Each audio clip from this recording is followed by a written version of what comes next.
Okay, so you're retired and you've got two cars, one for yourself and one for your spouse, and there's no other people at home. So do you really need a second car and all the costs that are associated with that? Because you're retired and you'd rather spend money on things that matter and, not make some corporation rich. Well, I've got some hacks that I think that could help and recently helped me. So, I started questioning whether we actually needed two cars anymore. My wife works remote and I'm retired. And we live in a somewhat rural area. So there'd be a lot more room in the garage, and insurance is expensive. I pay $1,000 a year for my insurance. She pays $1,000 a year for her car insurance.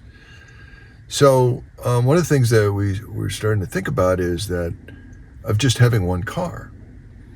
Well, what made it, in order to do that, I could sell my car and I could take that cash and use it for something else, perhaps transportation. Now, it's not a problem. It's a lot easier if you live in a suburban or a urban environment because you have ready access to Lyft or Uber, but we do not.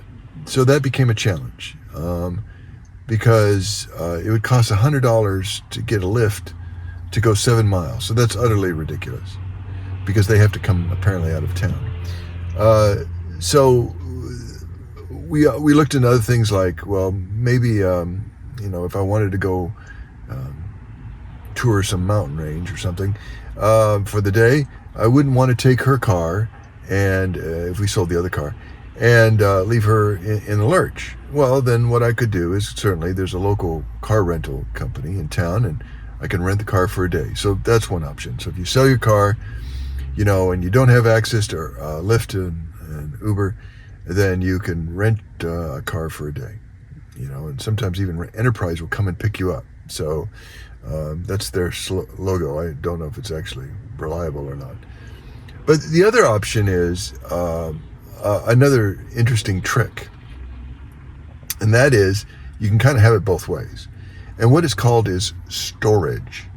Is that insurance companies, your auto insurance company probably has this, they're just not all that forthcoming, so you call them and ask them. And then what happens is that I have a carport, so I could put my car out of the garage and into the carport, into storage. And that's what it's called. And what that means is that you park your car for 21 days. That's the initial time period. And at least for my insurance company. And that basically reduces my insurance astronomically. I only pay like 5% of what I was paying before. And the reason being is because you retain the car, and so you get that second car discount. And storing it, so just leave it for 21 days, and then when you ultimately need it, you take it out of storage. You have to contact, with my insurance company, you have to contact them 24 hours in advance and saying, I'm taking my car out. And you can then drive it that day and then decide that, okay, I'm going to put it back into storage. You don't need another 21-day period, at least for my insurance company. And then that's how it works. And so you get this astronomical reduction in rates, and you don't even have to sell your car. Now, of course, when you do that, you're probably going to have to, put some peppermint cotton balls inside your trunk, not your trunk, but inside your, hood, because, the mice might get in there.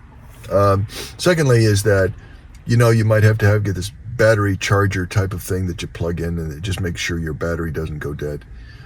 Because you're not going to be able to really just start it again for 5 minutes once a week. That's not going to be sufficient enough. So, and then the thing is that if I were perhaps needed to take the car out prior to that, in that first initial period, prior to that first 21 days, let's say day 15, I needed the car, is that then you obviously have this, A, you take it out of storage, or B, is that that if you get into an accident, is that you're only covered for the absolute state minimum. So if you have higher coverage, then that's not going to apply. So you got to comply with their storage requirements. So maybe some insurance companies will offer you the opportunity to use an app to take it in and out of storage instead of having to call your insurance company. Who knows? But check with the insurance company. But I find that storage thing is a really valuable option. Interestingly, if I were to just sell my car, with that, how much that I would save less with my insurance. It's probably because I'm getting a second car discount and they're hoping that I'm going to take that car out and, of course, pay those higher rates. So, number one, think about selling your car, and it's especially easy if you're in an Uber or Lyft situation. And secondly, is that if you're not, like we are, is that you could look at getting a rental car for a day if you sell your car. Or third is that you got this idea of putting your car into storage. So I hope this it helps. It certainly helped me. I found out about it, and so I thought to share it. Anyway, until next time.